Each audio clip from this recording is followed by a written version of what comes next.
Voy a empezar por un comentario general sobre la conferencia de Juan Marichal, que aborda un periodo de tiempo para nosotros, diría yo, formativo de lo que es, se trata, digamos, de la formación del Estado Nacional argentino. Su conferencia aborda los años que van entre 1870 y 1910. Y yo en estas dos clases me voy a referir, voy a hacerlo un poquito más largo, y me voy a referir, digamos, a este periodo que va de 1868 a 1930, que es la caída de Irigoyen. La voy a hacer más larga, ¿está bien? La voy a hacer más larga porque Juan Marichal produce un salto, como verán después en la cuarta conferencia, produce un salto, hay un salto entre 1910 y 1930 que lo deja, digamos, ahí un poco en el aire. Lo que pasa que, bueno, hay una tendencia que se continúa. En este caso, digamos, bueno, yo me refiero un poco más largamente para darle continuidad, ¿no? Hay continuidad a la clase, digamos, y el periodo retomarlo, digamos, en 1930 en adelante. Eh, bueno, entonces, ese periodo coincide, digamos, en nuestro caso con la presidencia, con una de las tres presidencias históricas. No sé si habrán escuchado alguna vez hablar de estas presidencias históricas. Son las presidencias de Mitre, Sarmiento y Avellaneda. Pero el periodo corresponde con la presidencia de Sarmiento eh, y en el otro extremo, en 1910, digamos, va en paralelo con una guerra que se produce, que se está dando en Europa, va a ser la Revolución Franco-Prusiana, la Primera Guerra Mundial. Es ese el periodo, digamos, que aborda Juan Marichal. La presidencia de Sarmiento comienza justamente en el 68, en 1868, termina en el 74 y aquí coincide con la guerra del Paraguay, que va a ser un hecho muy, muy traumático para toda la región y que se enmarca, genéricamente hablando, en las guerras. Por un lado es la primera guerra que se da dentro de Sudamérica entre países que ya se reconocen como estados nacionales a sí mismos. ¿Me siguen? Es la primera guerra, repito, entre naciones, estados nacionales sudamericanos reconocidos como tal y autorreconocidos entre sí. Se reconocen entre sí como estados nacionales autónomos e independientes. Con anterioridad, por ejemplo, una de las guerras que nosotros atravesamos y que creo que comentamos en la clase, en la clase que tuvimos al principio, la guerra con el Brasil, en donde se disputaba justamente en ese momento todavía la provincia del Uruguay para nosotros, la provincia cisplatina para Brasil, todavía no estaban conformados los estados nacionales, razón por la cual, por eso es que digo que esta es la primera guerra entre estados nacionales, es una guerra internacional y es entre estados nacionales ya conformados. Pero conformados relativamente porque algunas digamos, de las características que van a definir o de los elementos que definen a los estados nacionales todavía no estaban solidificados. Por ejemplo, las fronteras internas o las fronteras que dividen a los países. Esas fronteras no estaban totalmente definidas, no estaban asentadas ni delimitadas, y razón por la cual todavía están disputándose, ¿no? Territorios, poblaciones, recursos, todavía está en disputa eso, ¿no?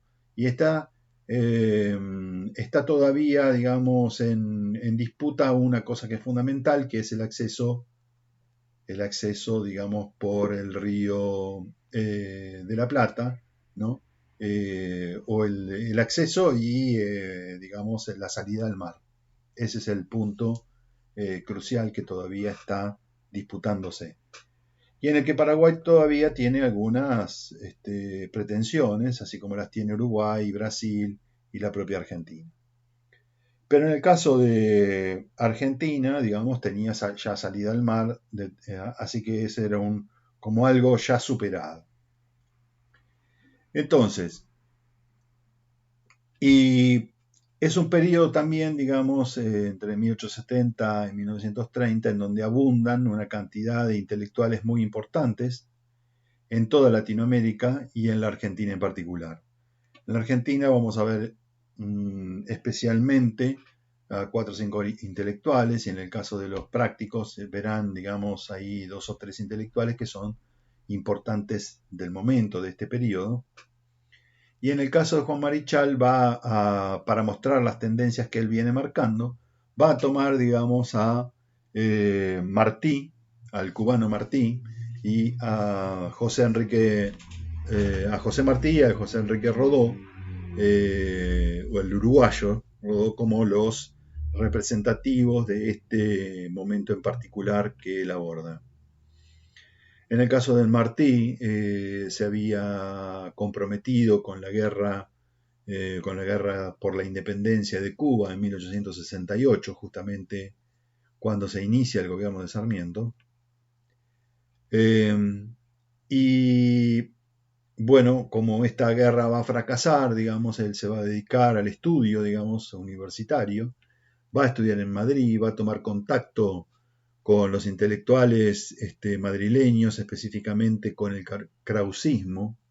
Juan Marichal dice seguramente con el krausismo.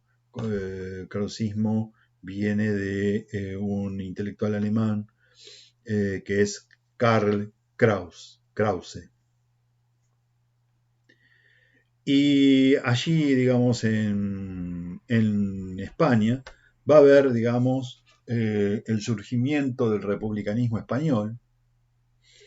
Y pensaba, en la década del 70, en 1870, 1873, que es cuando se implanta la República Española, Martí pensaba, digamos, que de la mano de ese republicanismo, que era un republicanismo liberal, iba a venir, digamos, la independencia de Cuba, digamos, que finalmente los republicanos españoles, comprometidos, digamos, con la lucha de los cubanos, le iban a entregar, digamos, o le iban a otorgar la independencia, cosa que no va a pasar.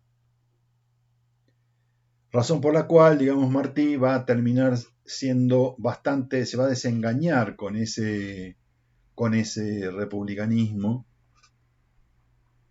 Y finalmente, cuando se produzca un golpe de Estado que tire abajo a la República Española, se va a ir a México junto con numerosísimos exiliados cubanos. Y bueno, va a tener una experiencia más bien literaria, es donde empieza a escribir Martí, su obra literaria va a ser conocida, digamos, en todo el ámbito latinoamericano. También él mismo va a viajar a Nueva York, va a tener una estancia prolongada en Nueva York, se va a hacer conocido, digamos, pero desde el punto de vista literario. Y desde el punto de vista de los ensayos, más bien políticos, él va a tener una obra importante, que es la obra ensayística más conocida suya, que va a ser un libro publicado en 1890, que se llama 1891, 1891, que se llama Nuestra América. Ahora bien, ya para 1880, solidificado el régimen que tiró abajo la República en España, un régimen que vuelve a ser monárquico, ahora más bien oligárquico, ¿no? Porque están gobernando los ricos en España.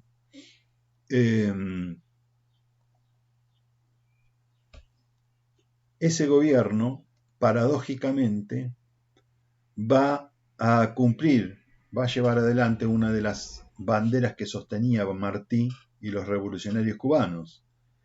¿Cuál va a ser? la abolición de la esclavitud. Y entonces este era un contrasentido, ¿no? Es decir, como un gobierno monárquico, oligárquico, elitista, abolía la esclavitud en Cuba. Y le quita de ese modo, digamos, una de las banderas principales que tenían los cubanos para promover precisamente la revolución, la independencia. Entonces Martí aquí empieza a cambiar, es decir, al ver esta situación, ¿no? De que el régimen español le quitaba una de las banderas fundamentales, una de las razones de ser de ese movimiento revolucionario, que por cierto era un movimiento revolucionario violento, quiero decir, armado, ¿no? Plantea, digamos, el abandono de la lucha armada y empezar, digamos, a luchar por otros medios, más bien democráticos, más bien pacíficos.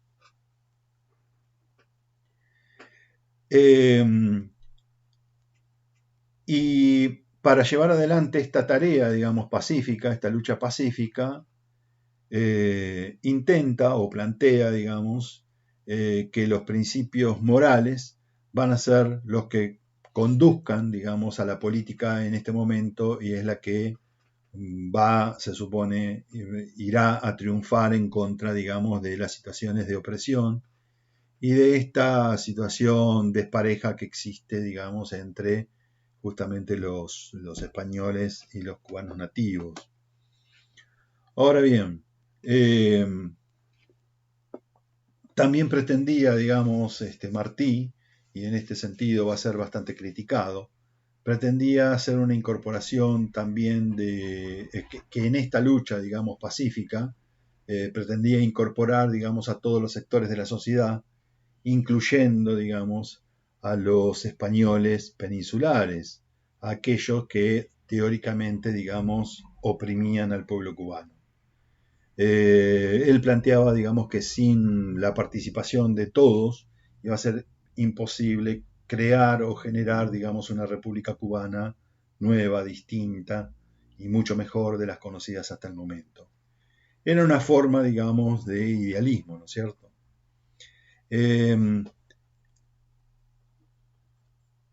Entonces, también hay que decir que Martí finalmente va a terminar rechazando, digamos, las leyes heredadas. Va a decir que a pesar de la incorporación de todas las clases sociales y de todos los sectores de la sociedad, no debían incorporarse las leyes antiguas, las leyes viejas que provenían de Europa, y sí hacer un planteo más localista, ¿no? No era, por supuesto, su planteo, este planteo no era nuevo, el hecho de adaptar las leyes que venían de afuera, digamos, a las circunstancias locales, y transmitía también las realidades locales de su propio país, que ya no era nuevo porque nosotros habíamos visto esto también, digamos, en un Bolívar, por ejemplo, ¿no? Es decir, cómo adaptar las leyes, digamos, que venían de otros lugares, digamos, a las realidades locales. Realidades locales que Martí pintaba en nuestra América, por ejemplo, de una forma tremenda, trágica, digamos, los sectores populares o la sensibilidad para con los explotados era planteada de una manera, yo diría que hasta literaria. Y en ese sentido era conmovedor, digamos, las situaciones que él narraba y pintaba. Martí decía que había una forma de ser liberal americano. Y esa forma de ser liberal latinoamericano o americano tenía que ver con esas realidades que él contaba que eran bastante impactantes. Pero al mismo tiempo, en nuestra América, su pensamiento entraba un poco en contradicción con algo, no se sabe bien, según sus comentaristas, ¿no? Sabe bien si consciente o inconscientemente, porque también en nuestra América planteaba ideas que tendían a ser confundidas con el nacionalismo. Y digamos, con un nacionalismo que era completamente alejado de sus ideales, ¿no? Él rechazaba al nacionalismo precisamente, ¿no? Y en ese rechazo al nacionalismo es que incorporaba, digamos, a distintos sectores de la sociedad, incluyendo aquellos que venían de la propia Europa. En el extremo de estas ideas, tal vez habría que ponerlo, digamos, a José Enrique Rodó, el uruguayo Rodó, quien escribió una obra muy importante en su momento, que fue El Ariel. No sé si alguien se topó alguna vez con esta obra, se llama así, a secas, Ariel. Fue publicada por primera vez en 1900 y fue aquí en el Río de la Plata, pero también yo diría que en todo el ámbito latinoamericano y latino europeo, también fue muy conocida. Es un ensayo relativamente corto. Personalmente me resultó en su momento cuando lo leí bastante embolante, por cierto. Pareció hasta de difícil lectura, pero con una diría yo, inspiración relativamente conocida ya. Simón me pregunta, o dice, ¿no? Inspiró a Ugarte y la Reforma del 18. Puede ser, capaz estoy confundido. No, no estás confundido para nada. El Ariel de Rodó, esta obra de Rodó, inspiró a varios intelectuales argentinos, también a ingenieros que formó junto con José Enrique Rodó y otros como también Ugarte, etcétera, etcétera. En ese momento también podría decir que hasta Lugones, Leopoldo Lugones, el Lugones joven, el jovencito, ¿no? De 1890, a eso me refiero. Bueno, juntos formaron la Unión Latinoamericana, ¿no? Que fue un conglomerado, digamos, de gente, ¿no? La unión de muchos intelectuales latinoamericanos que expresaron el primer, diría yo, antiimperialismo en la Argentina y en Latinoamérica en su conjunto. Bueno, Rodó ahí va a tener una reflexión basada, digamos, en la oposición, en dos elementos que eran para él centrales, que era la unidad entre la cultura y la democracia. ¿Qué significaba esto? Bueno, tampoco era radicalmente novedoso. Él se inspiró en dos obras, en una obra de Renan, quien en Francia había escrito también un ensayo basado, digamos, en una obra de Shakespeare que fue La Tempestad.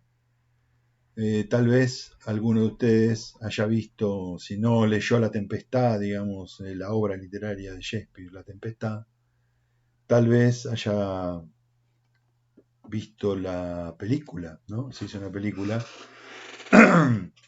bastante complicada, bastante compleja, una obra maestra de la visualmente hablando, pero desde el punto de vista de su guión muy complicada. La Tempestad, la obra de Shakespeare, es bastante más entendible, diría yo. Bueno, y Renan retoma de la obra de Shakespeare, La Tempestad, a los personajes que allí aparecen. Uno de ellos es Caliban. Y justamente es Caliban el personaje que también, digamos, va a aparecer, digamos, en la obra de Rodó y en la obra de otro intelectual que se llamaba Béranger.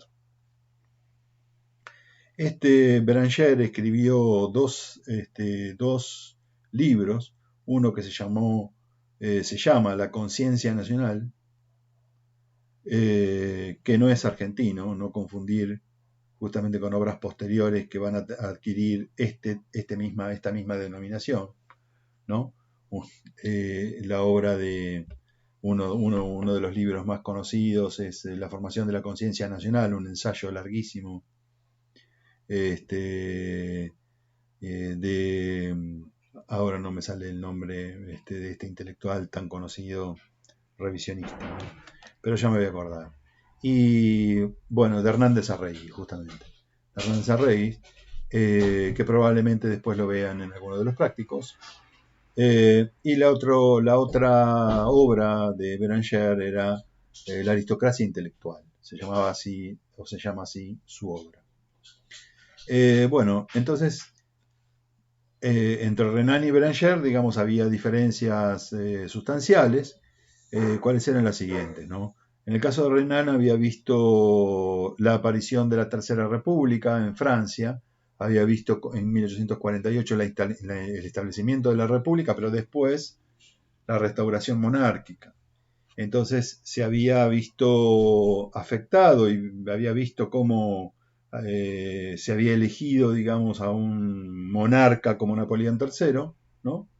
Y digo bien elegido porque había sido el pueblo quien había elegido democráticamente, digamos, a este Napoleón III que finalmente termina siendo, digamos, restablece la monarquía.